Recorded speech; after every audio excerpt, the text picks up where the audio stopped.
You know, I think we all go through those things in life. I mean, bullying is not a joke. It's something very serious, and I think they need to stop because it's not even fair. People always gonna judge you the way you look, the way you dress, where you came from, what your ethnicity is. And my personal experience, you know, like I've been in the industry for like about 7 years, and it happened to me that, you know, sometimes people I feel they're being racist. Yeah. To be honest with you, because first of all, I'm not American. I wasn't born in this country, but I'm grateful for everything that America gave me already. You know, because I'm proud of who I came from. But the thing is, first of all, I didn't know the language. Yeah. I always gonna have an accent, and when you have an accent, people always gonna say something wrong. Yeah. So, but at the end of the day, you know, it's all about an attitude. You know who you are. You know your value as a human being. And I'm always encouraging people to be better, and I'm always helping people to do good things in life. Yeah. A story, yeah. There was a story when I was bullied, actually. I was a young girl. I think I was maybe about 9 years old. And there was a girl who, I don't remember the reason why, but she tapped me on the shoulder, and I turned around and she grabbed my arm and my leg and just like threw me on the floor. And I remember it at the time being this great big crazy like whirlwind, and it probably was less than that. I probably built it up in my head, but I let her just push me on the floor. And yeah, luckily the experience I had with her specifically, I didn't let that go too far. I confronted her, and I think that's the best thing that you can do. I don't think that that being voiceless and saying nothing is the way to go. I think you need to stand up. I personally think you need to say it to the person themselves, the bully, the boss, or whoever it is that's really putting pressure on you and discriminating against you. I think you need to stand up to them and get whatever resolution that you can get out of it. Yeah. I don't think that being submissive and letting it go, it won't go away if you do nothing. And also to the people that watch and to the people that see that, you need to stand up for whoever's being picked on too, because we're all in this together, and that could be you, it could be your kids, it could be your family. So we all need to protect each other, and we need to say it when we see it, and stand up for each other. I was the type of person who I was so shy in school, but when the bully would try to pick on someone, I would like go out there and be like, yo, that's not cool. Like, leave her alone. And yeah, I guess like fortunately I was like brave enough to be the person to stick up for other people.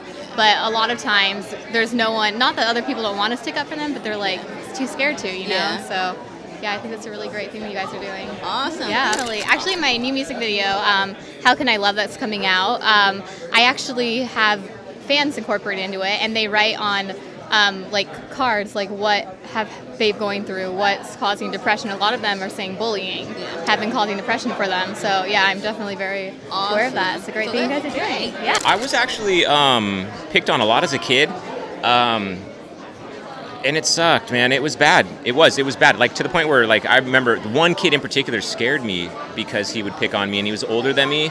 But one of those kids that was shorter and smaller than everybody else, but treated everybody else poorly because of it. And I just remember kind of having that that anxious, like just tense feeling constantly. And he lived down the street from me too, which sucked because anywhere I'd go, I'd bump into him.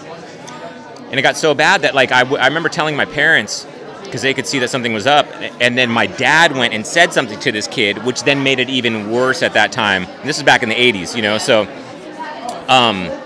he went and said something. So then after, of course, the kid said, oh, you know, I won't pick on him anymore, I won't do it, I'm sorry, it wasn't me, I won't do it again. And then dad walks away, and now the kid's like, oh, you're gonna go and tell your dad you're this, you're fucking this, whatever it was.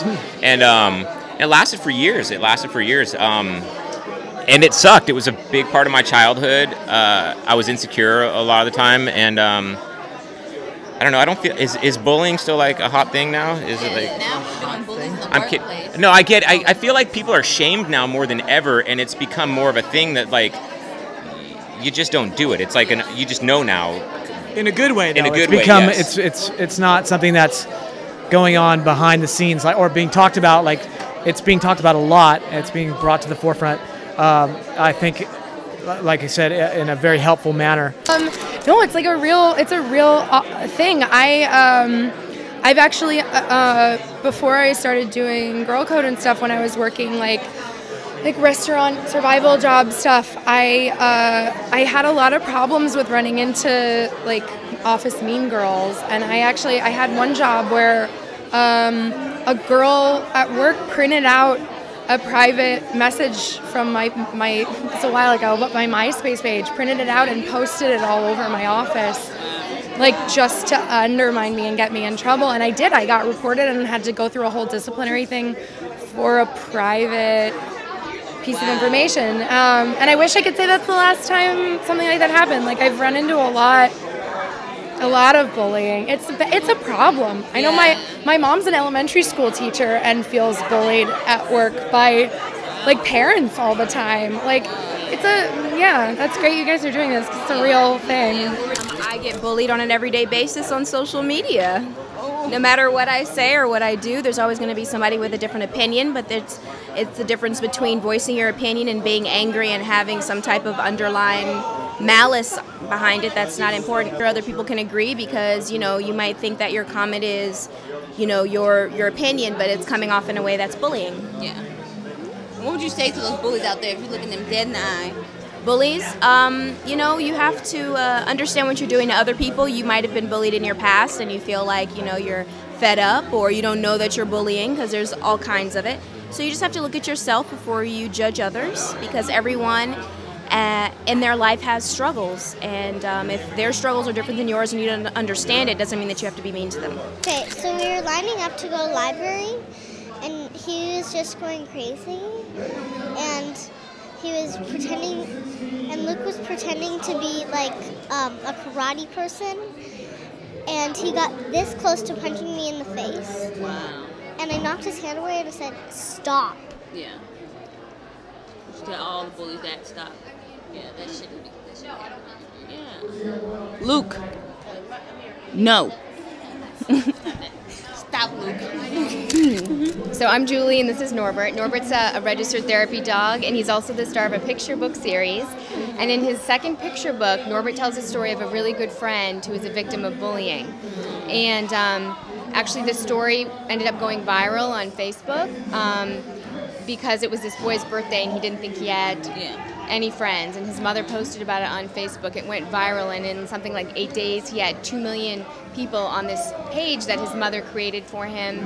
And he went on, I think it was like the Today Show or a major national show, and now he's an advocate for bullying. And Norbert included him in his second book because the story is inspiring, and this boy is, you know, kind of a hero to other people. Awesome. Look at you, Norbert.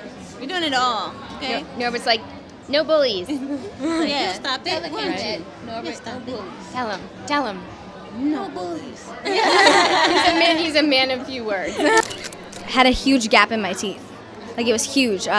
People made jokes about it. They were like, "Oh, I could stick my finger through the tooth gap that you have." It was terrible. Yeah. Like, I was scarred. I was only in 3rd grade too.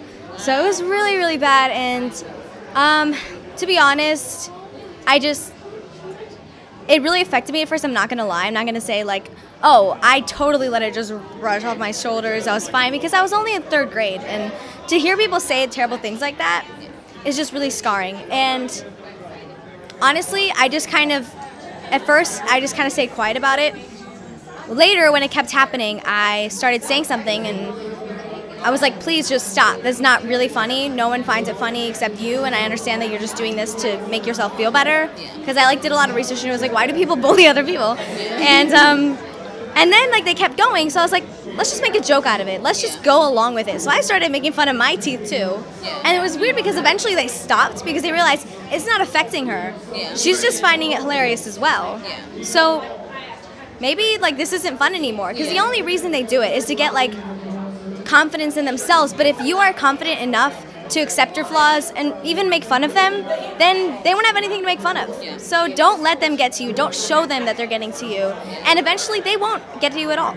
And if you had to speak to those bullies right now, what would you say? I would say, look at me now. Hey, look at me now. That's the most important thing to do for a bully is to first report it to an adult. I mean, being of my age, 16 years old, report it to an adult first to help the situation, and you don't want to confront somebody and just like come at them head on, because it might just anger them, make it worse, because they might have something that's wrong with their life right now, like they're going through some hard times. They don't like completely like the fact that you're doing well, or like that you're not feeling the same pain that they are, so that's why they will inflict it on you. So I think that's important, if you're my age, to go to an adult. If you're an adult, I don't know what to do because I'm not an adult yet, but I guess I'll find out when I get there. Yeah. Yeah.